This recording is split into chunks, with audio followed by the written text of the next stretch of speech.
What's good, YouTube? It's your boy, Blue Blood Sports TV, back at y'all with another one. So, Olympic silver medalist, undefeated, 3-division world champion, former unified super featherweight world champion, now reigning WBC lightweight world champion, 3-division world champion, superstar boxer, Shakur Stevenson. 21 wins, no losses, no draw, 10 wins by way of knockout, 26 years of age, 5'8" with a 68-inch arm reach. Shakur Stevenson is challenging 2-division world champion, former unified lightweight world champion, now reigning WBO junior welterweight world champion, superstar boxer, Teofimo Lopez, who is now 20 wins, 1 loss, no draws, 13 wins by way of knockout, 26 years of age, 5'8" with a 68-inch arm reach. He's challenging Teofimo Lopez. Teofimo Lopez recently made some statements to which Teofimo Lopez stated that Shakur Stevenson,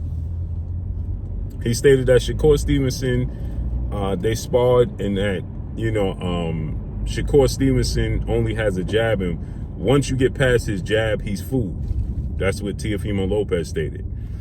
Now, Teofimo Lopez had a fight this past Thursday, when he took on Jermaine Ortiz. And Jermaine Ortiz came out in the southpaw stance. He boxed, he moved, he was being slick. And many people thought Jermaine Ortiz won the fight. He outboxed Teofimo Lopez. Teofimo Lopez was looking for one big punch the entire night, right? And so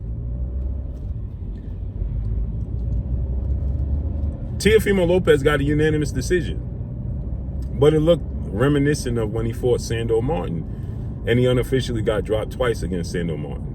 Nonetheless, Teofimo Lopez got the nod. Unanimous decision victory in favor of Teofimo Lopez. And many people feel like Teofimo Lopez absolutely struggles with southpaws.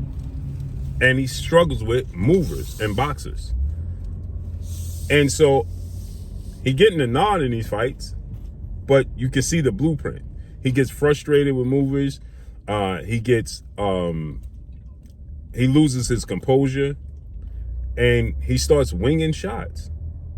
So he said, Teofimo Lopez that is, that Shakur only has a jab, and once you get past the jab, he's fooled.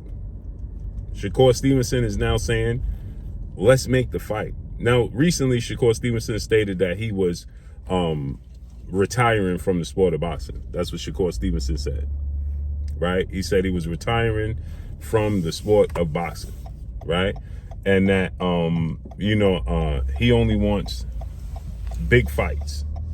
He don't want to he's tired of the business of the sport of boxing. He's tired of being ducked.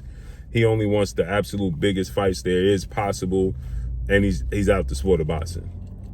He fights at 135, but Shakur has now had 2 fights at 135. He fought Yoshino at 135, and he fought Edwin De Los Santos at 135. So he's 2 fights in at 135, right? And he's seeking out the biggest fights, and he feels like those fights are eluding him. And so now Shakur Stevenson is saying, you know something?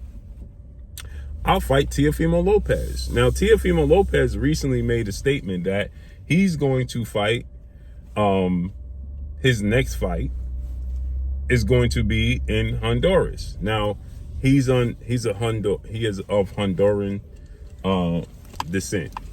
Now, he's born in New York, born and raised in New York and Florida, depending upon who you ask. With that said, Teofimo Lopez is stating that he wants to have his next fight in Honduras. Now, Shakur Stevenson, he has tapped into his Puerto Rican roots. His father is Puerto Rican, and so now he identifies with that, and he wants to play to that, right? Not that it's a joke. What I'm saying is he wants to cater to that, right? Because he wants to adopt the Puerto Rican fan base. Teofimo Lopez recently stated that there is no great Puerto Rican fighters right now, right? Jermaine Ortiz is Puerto Rican. He said there is no great Puerto Rican fighters. Teofimo Lopez said that. He said the last of those Puerto Rican great fighters is Tito Trinidad, Miguel Cotto. Those fighters don't exist anymore, right? That's yesteryear. There's none of today's time.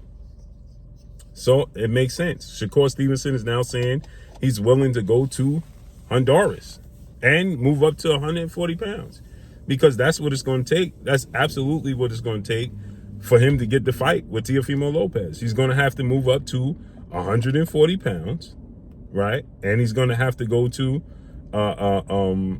Honduras, as Teofimo Lopez stated. Stylistically, let's talk about style. Stylistically, it's a terrible matchup for Teofimo Lopez. Why do you say that, Blue? Because we've seen this with Sandor Martin, who's a southpaw. Jermaine Ortiz is an orthodox fighter that fought the entire fight southpaw. And Lomachenko. Now, I will say this. When he fought Lomachenko, he dominated the first 7 rounds. But Teofimo Lopez unnecessarily changed his style in the 8th, 9th, 10th, and 11th round and allowed Lomachenko to come up so strong that even in the 10th round looked like he was going to stop Teofimo Lopez. But then in the 12th round, Teofimo Lopez went back to what he typically does normally, and he dominated the 12th round. Looked like he was getting ready to stop Lomachenko, right? So with that said, he can compete against southpaws. It's not the southpaw stance that bothers him. It's the movement that bothers him.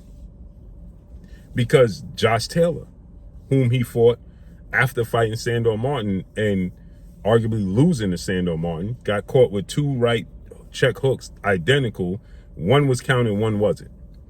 Then he fought Josh Taylor, who's a southpaw, who's bigger than all the fighters he fought at 5'10" with a 70-inch arm each, and is a southpaw and considered the best fighter at 140 pounds. When he fought Josh Taylor, he dominated Josh Taylor, who was a southpaw. But why did he dominate Josh Taylor? You know why he dominated Josh Taylor? Because Josh Taylor came forward.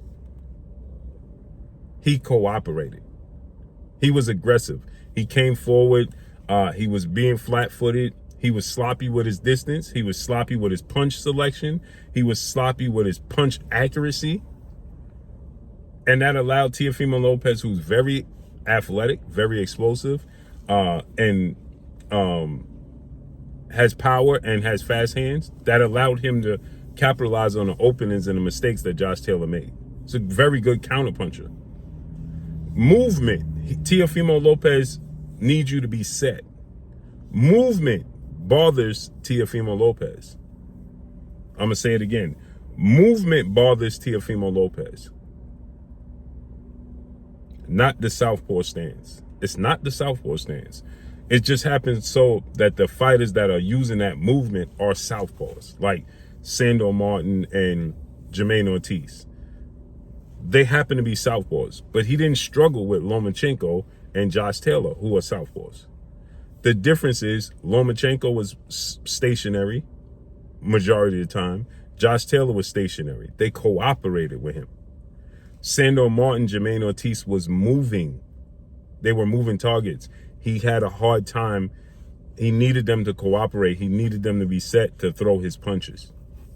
At least to be comfortable throwing his punches. So they limited his jab. They limited his